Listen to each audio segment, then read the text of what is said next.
Buonasera, alle principali notizie. Catania segnata dal ciclone Harry, le violente mareggiate cancellano tratti del lungomare, distruggono infrastrutture, entrano nelle case. In ginocchio anche Torre Archirafi, Riposto e Mascali.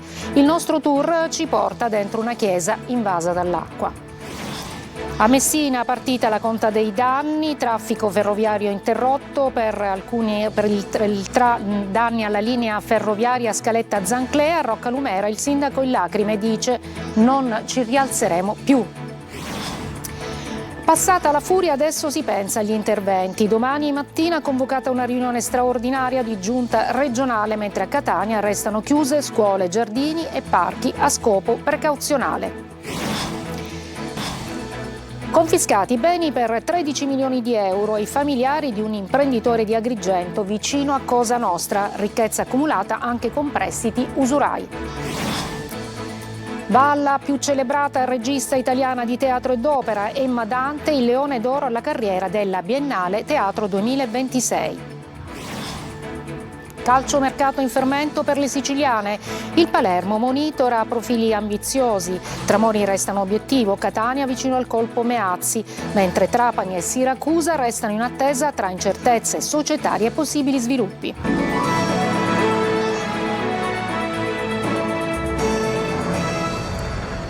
Buonasera. A Catania il mare ha cancellato interi tratti di lungomare, distrutto infrastrutture, entrando addirittura nelle case, mette in ginocchio la città e emergenza lungo tutta la fascia costiera. Sentiamo Eva Spampinato.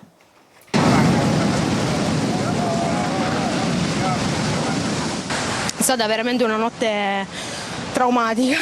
L'onda è entrata direttamente sino ad arrivare là sotto. Addirittura c'è stato un momento in cui abbiamo visto un'onda superare la barricata, che comunque è una casa. Il ciclone Harry ha colpito duro e ha lasciato dietro di sé chilometri di danni, devastazione, paura, ma per fortuna nessun ferito. Si sentiva il mare come se fosse dentro casa, le onde fortissime. Quella che fino a ieri era la passeggiata più amata dai catanesi, oggi è un fronte di macerie. Al lungomare di Catania il confine tra terra e acqua è scomparso, lo vedete, questo è quello che è rimasto, una voragine che continua ad essere aggredita dalle onde alte, violente, spinte da raffiche fortissime. Questa notte hanno distrutto barriere, divelto arredi urbani, trascinato tutto quello che trovavano.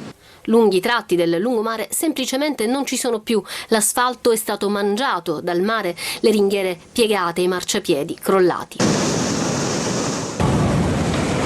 Queste sono le immagini di ieri pomeriggio, quando la furia delle onde ha incominciato a sgretolare le strutture di via Villini a Mare, che questa mattina si presentava così. L'albero ha retto, almeno questo ha retto. Il resto però... Il cancello d'ingresso è stato spaccato a metà. Furia incredibile, perché il mare, dalle telecamere si vede che qua dentro c'era il mare praticamente. Dal lungomare di Catania al lungomare di Aci Castello e di Aci Trezza la scena di devastazione non cambia. Gli stabilimenti balneari di Aci Castello non ci sono più, si possono raccogliere pezzi per strada. Il bilancio dei danni è ancora provvisorio, ma una cosa è chiara: l'impatto è enorme, la costa ionica paga un prezzo altissimo e servirà tempo, risorse e interventi straordinari per ricostruire. Lo sentivate, emergenza su tutta la fascia costiera, infatti in ginocchio anche Torre Archirafi, Riposto e Mascali.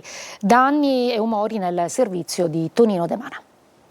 Si leccano le ferite anche Torre Archirafi, Riposto e Mascali, colpita al cuore dalla furia del mare. Mare, arrivato fin dentro la chiesa Santa Maria del Rosario a Torre, svegliando di soprassalto anche padre Sebastiano Guerrera. In chiesa è entrata anche l'acqua e quindi abbiamo, per così dire, stiamo cercando un po' di asciugare dove possiamo fare e davvero cercare di riprendere, di rimetterle in sesto. Onde alte anche 10 metri che hanno devastato ogni cosa, trascinando massi e blocchi di cemento e schiantandoli contro abitazioni e attività commerciali. Sopralluoghi uno dietro l'altro per il sindaco Pasta, intercettato nei pressi della Capitaneria di Porto di Riposto. La macchina organizzativa della Protezione Civile insieme al prefetto, che è stato molto presente per tutti e 2 i giorni, ha funzionato bene perché abbiamo allertato in maniera corretta i cittadini in modo tale che non si recassero nei luoghi pericolosi.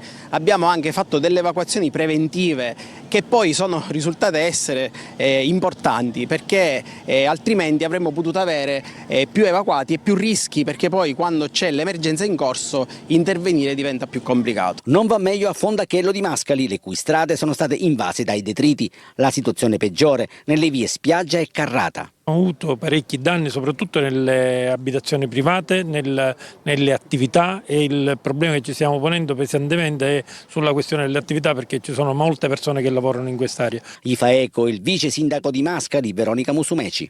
Già da stamattina i primi mezzi di soccorso in strada per aiutare, ovviamente, per permettere di raggiungere tutte le attività e le famiglie. Da queste parti fango e scarponi sono una triste consuetudine. Il nostro tour continua anche a Stazzo, dove ci sono tante case devastate e danni anche sul lungomare, ancora sferzato dalla forza del ciclone, e poi anche a Santa Maria la Scala il crollo di una parete del Belvedere. Sentiamo sempre Tonino De Mana. Il lungomare praticamente è devastato dai marosi, le abitazioni pure, alle nostre spalle le ruspe in azione, e poc'anzi è arrivata un'onda anomala che ha rischiato anche di travolgerci. Onde altissime che si infrangono sul lungomare di Stazzo, già devastato dalla forza distruttrice della natura e nella fattispecie dal ciclone Harry. Le immagini parlano da sole: massi e blocchi di cemento scaraventati a metri e metri di distanza, porte e infissi sventrati, abitazioni, garage e cantinati completamente allagati. In attesa di una prima stima dei danni comunque ingenti, si corre contro il tempo per mettere in sicurezza quel che resta, visto che il mare continua ad essere minaccioso. Qui si puntellano gli ingressi, poco più avanti si cerca di salvare il salvabile. Naturalmente tanta rabbia e poca voglia di parlare. No, non mi intervistate perché sono di un nervoso, veramente, credetemi.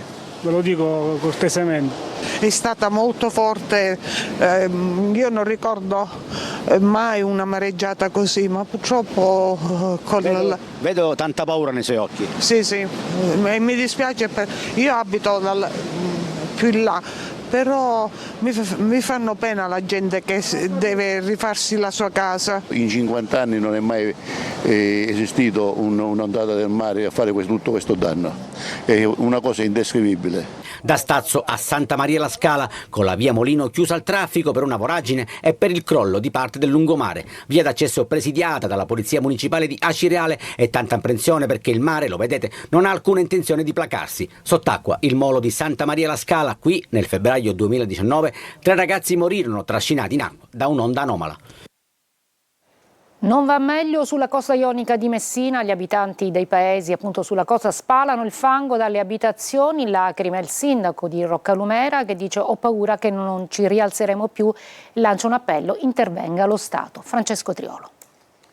Io stamattina quasi stavo per piangere, perché a vedere quello che è successo non lo so se ci rialzeremo. Scenari da devastazione sulla riviera ionica di Messina dopo il ciclone Harry. Il mare continua ad arrivare sino al lungomare, o quel che resta del lungomare. Questa è Furcisicolo, ma la situazione è davvero complicata, difficile in tutti i paesi della riviera, e i cittadini hanno trascorso una notte davvero difficile, complicata, anche con tanta paura. Io sono nato proprio qua vicino al mare e non me lo ricordo mai un mare così forte, proprio di una violenza inaudita, proprio una cosa pazzesca.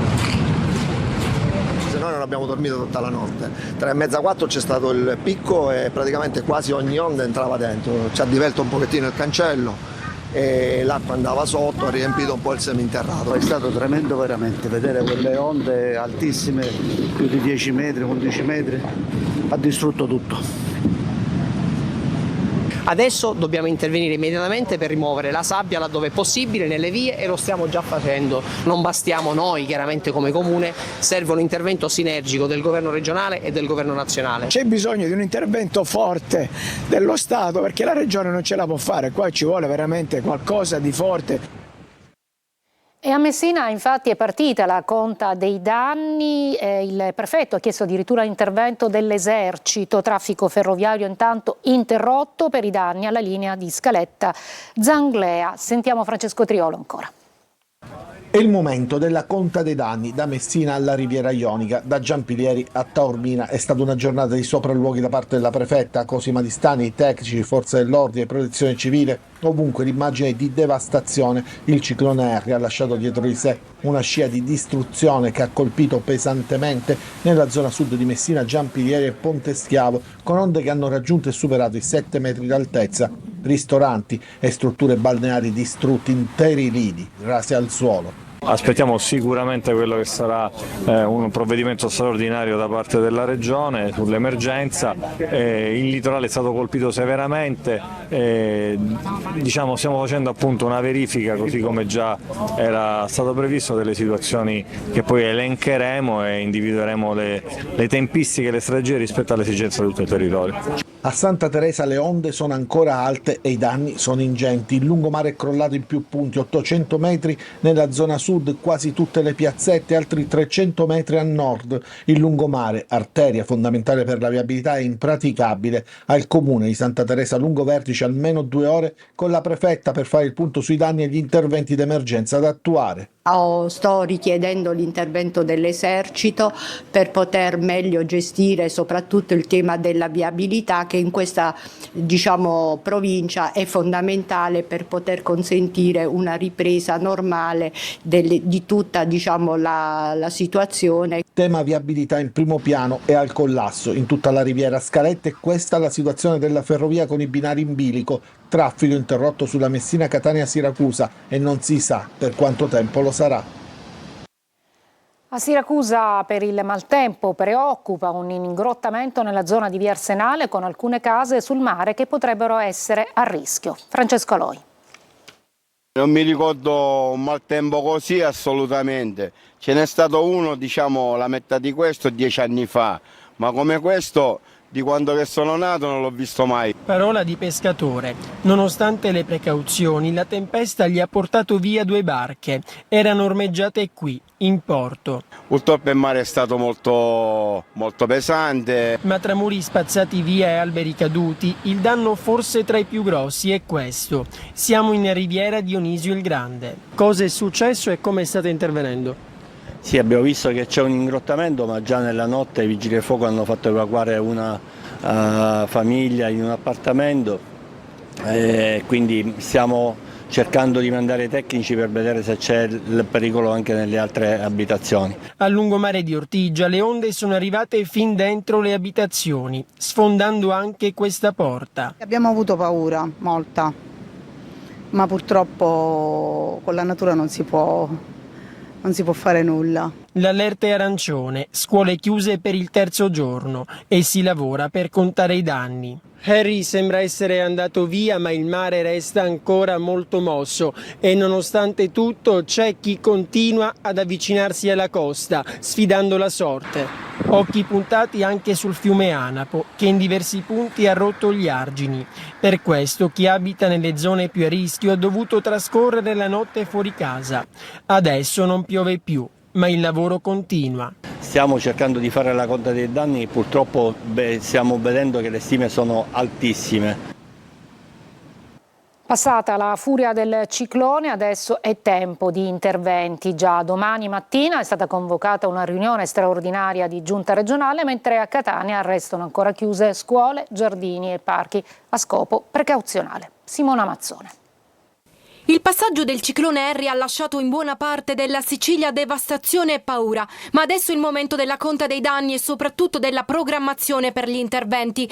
Mentre la macchina degli aiuti non si è fermata un istante, dai vigili del fuoco alla protezione civile e a tutte le forze di polizia dislocate sul territorio. Già il presidente della regione Schifani ha convocato la giunta a Palermo in via straordinaria per giovedì alle 12. All'ordine del giorno la dichiarazione dello stato di crisi e di emergenza regionale. Non solo, il governo chiederà anche di deliberare lo stato di emergenza a livello nazionale. Nel contempo il vicepresidente siciliano Luca Sammartino assicura che la regione farà di tutto per garantire tempi certi e celeri per la ricostruzione. Esamineremo tutte le possibilità per snellire gli iter autorizzativi, ha detto. Servono interventi economici urgenti per il presidente dell'Ars Galvagno in sopralluogo nelle zone più disastrate. porti, lidi balneari e diverse attività sono in ginocchio, alcuni comuni addirittura senza strade.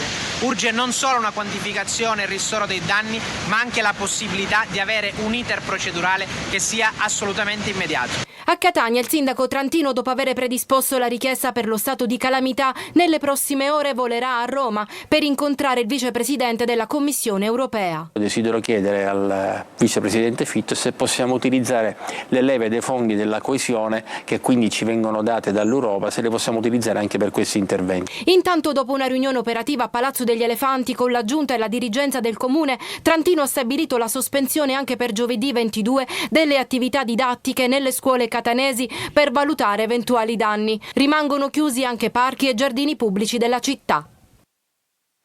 Dalla radio, attraverso i suoi profili social, arrivano alla Sicilia devastata dal maltempo, la solidarietà e l'affetto di Fiorello. Sentiamo.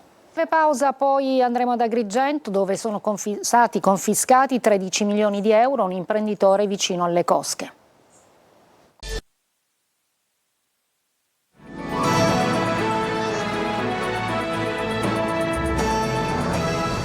Confiscati beni per 13 milioni di euro a un imprenditore di Agrigento vicino alle cosche, ricchezza accumulata anche con prestiti usurai. Sentiamo Adelaide Barbagallo. Un patrimonio di oltre 13 milioni di euro è quanto aveva accumulato un imprenditore del settore della produzione e commercializzazione di olio alimentare di Agrigento, beni per i quali adesso la DIA ha disposto in via definitiva la confisca. L'uomo, già deceduto, fu ritenuto a suo tempo contiguo a Cosa Nostra Agrigentina. Tra gli anni 80 e 90 ha accumulato la sua ricchezza, concedendo prestiti usurai per importi ingenti legati alla propria attività commerciale.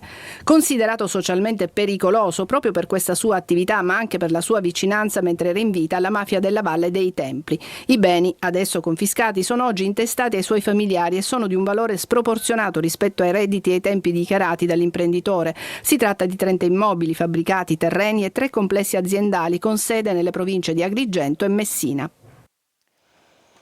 Uscirà dal carcere Maria Concetta Rina, figlia del boss di Cosa Nostra Totò Rina, accusata di estorsione aggravata dal metodo mafioso nell'indagine della Direzione Distrettuale Antimafia di Firenze. Il giudice per le indagini preliminari, a seguito dell'incidente probatorio, ha disposto per la donna l'obbligo di dimora a Corleone. Leone d'oro alla carriera Emma Dante ha portato la Sicilia alla ribalta, si legge nella motivazione della Biennale di Venezia, che l'ha appunto insignita di questa onorificenza per il suo impegno anche nel teatro. Adelaide Barbagallo. Un artista, una donna che partendo da Palermo, dal cuore della sua Palermo, ha saputo portare la Sicilia alla ribalta, innervando la grande lezione di Luigi Pirandello, Leonardo Sciascia, Andrea Camilleri, come pure di Cipri e Maresco o Franco Scaldati, affrontando con coraggio non solo una ricerca linguistica unica, ma anche dando forza scenica a quei temi scomodi e dolorosi che da sempre sembrano connotare la sua terra.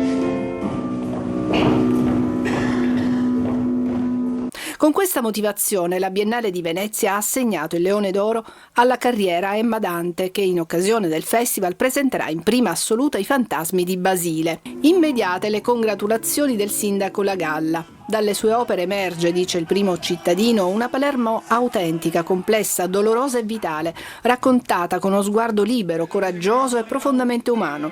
Il suo teatro ha dato voce agli ultimi, alle marginalità, alle fragilità sociali e familiari, trasformandole in un linguaggio artistico potente e universalmente riconoscibile.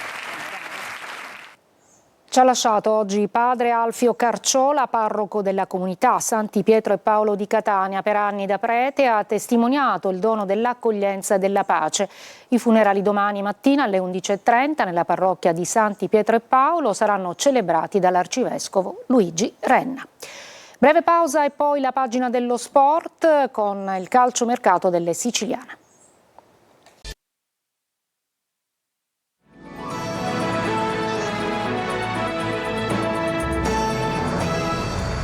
Calcio, siciliane impegnate sia in campo sia sul mercato. A Palermo sale la febbre dei tifosi per la trasferta di Modena. A Catania in arrivo c'è Meazzi dal Pescara. Marco Gullà. Il settore ospiti di Modena si tingerà di rosanero. Sono già più di 2.500 i biglietti venduti per la curva dedicata ai tifosi del Palermo in occasione della gara contro i gialloblu, in programma sabato alle 17:15. Febbre da Palermo che dopo la vittoria sullo Spezia è ad un solo punto dal terzo posto occupato dal Monza. Sul mercato il club rosanero continua a muoversi con attenzione, ma non sarà semplice raggiungere gli obiettivi prefissati, poiché i profili sono ambiziosi e le richieste del club esose. Il sogno della dirigenza rosanero resta in tal senso Matteo Tramoni, fantasista del Pisa. E infine la situazione esterni con l'addio di Diachité, ormai imminente, che libererebbe un post over. Il DS Osti potrebbe pensare a un laterale che possa giocare sia a destra che a sinistra. Catania al lavoro per la sfida di domenica al Massimino contro il Cosenza, gara che come sempre richiamerà tantissimo pubblico. Sul mercato il club ateneo è vicino a chiudere un colpo a sorpresa. Si tratta di Lorenzo Meazzi, trequartista classe 2003 di proprietà del Pescara e con un contratto in scadenza nel 2027. Meazzi ha diverse proposte dalla Serie C, ma il Catania ha fatto uno scatto che può essere quello decisivo.